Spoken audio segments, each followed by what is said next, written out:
My name is Jeff Shearer, Chief, Yarnell Fire District. You're at the Yarnell Fire District Fire Department. Okay, so I'm Denise Roggio.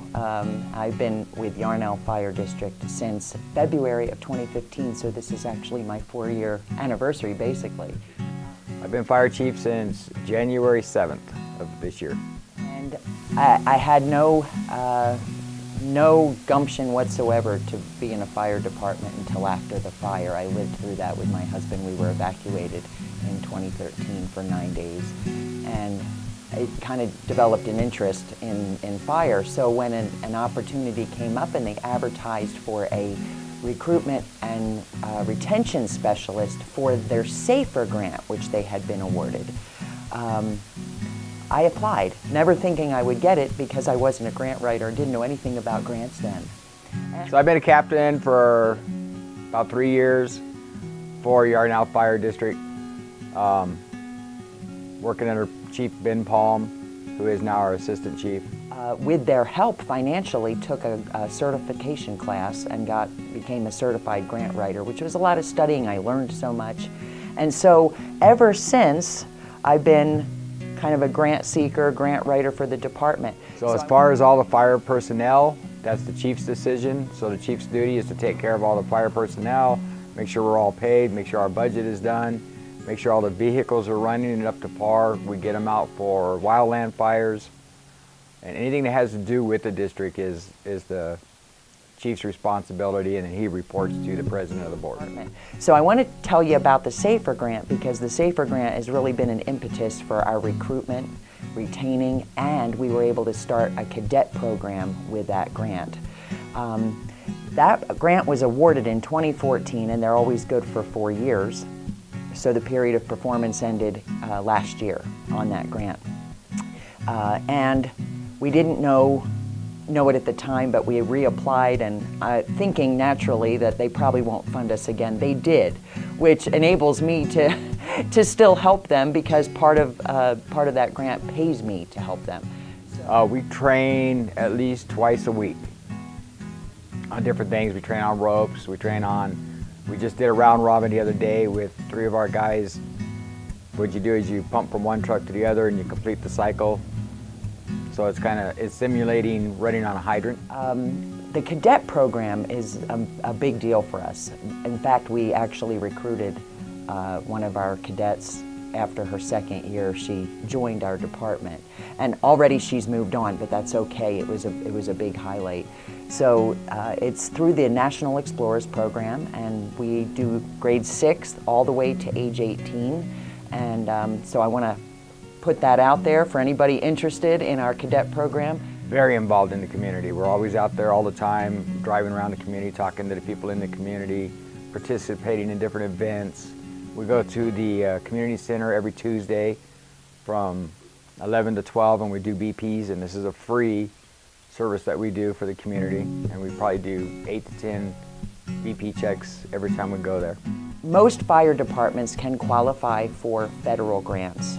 Some of them are just nonprofit volunteer. We're a special rural district, so we actually are considered a government entity, and we can apply for grants. And actually any organization that goes on to sam.gov and make sure they're registered with the SAM system can apply for government grants. So many of our grants are government grants. Well, we had the Tenderfoot fire that I was on. That was the one that burnt down pretty much the whole mountain behind us. That was a pretty good fire. Evacuated the town for, I think it was like 7 days, something like that, 4 to 7 days.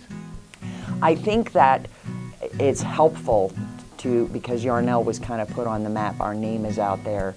That hasn't hurt, but the further we get from the fire, the more work I have to do to convince these people that the grantors that their money is being well spent. So it's all about something that I invented in my business. And this is actually what I do for every entity that I write grants for, and that's the CHIPS principle. So we talk about C for collaboration, H for humanity, the people we're helping and the volunteers we engage, I for impact, what kind of impact are we going to create with your funds, P for progress, what directions are we moving in, and S for sustainability, how can we keep the program or project going when our grant funds run out. I have an excellent crew, yes. I'm real happy with the crew that we have, and it's getting better every day. With me becoming chief now, I've been telling our guys it's like starting a brand new department. So we're young and fresh, and we're starting all over, and we're gonna tread our way through this and make it all better. I also write grants for other entities in town through my business, and that's LDR Pro Solutions, LLC. And one of the collaborative grants that we just got was for a fuels abatement project. So in 2017, Yarnell Fire was awarded the Fire and Prevention Grant from FEMA. With those funds, we formed a coalition of 5 departments, well, 5 others and ourselves, so 6 departments total. So we work closely with Wickenburg, Congress, Peoples Valley, Southern Yavapai, and Williamson Valley, Baghdad. Oh, there's always new stuff. We have Yarnell Days coming up in the town, and we're a big part of that because we do all the EMS. So we have Engine 406, we'll have our command vehicle out, we'll have our big engine will be in the parade, and it'll be sitting out there. We have people all over the place that work for us that are going to be staged in different areas to watch out for people if they need us. So that's a big deal. Then we have our Yarnell Run, which is coming up, and that's for the 19 fallen firefighters from the fire we had in 2013. One of the purposes of that was to get our communities Firewise.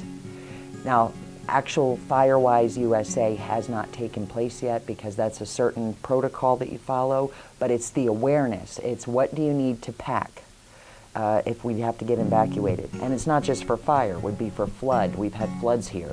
And educating the kids. And that the money from that grant funded many gifts that we were able to give people. So we gave backpacks, we gave out, and we're still giving out big red bags for people to keep in their trunk and have ready in case we have to be evacuated. We are a wildland urban interface. It's just part of our game is going to be fire. We have to face fire. Search and rescue, they have a search and rescue team that's out there.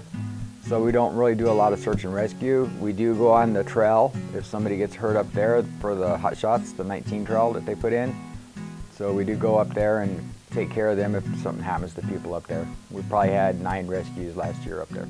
It's a steep climb. People go up there, they don't realize that they need to wear shoes and not flip-flops, and need to take lots of water and dress appropriate and be prepared.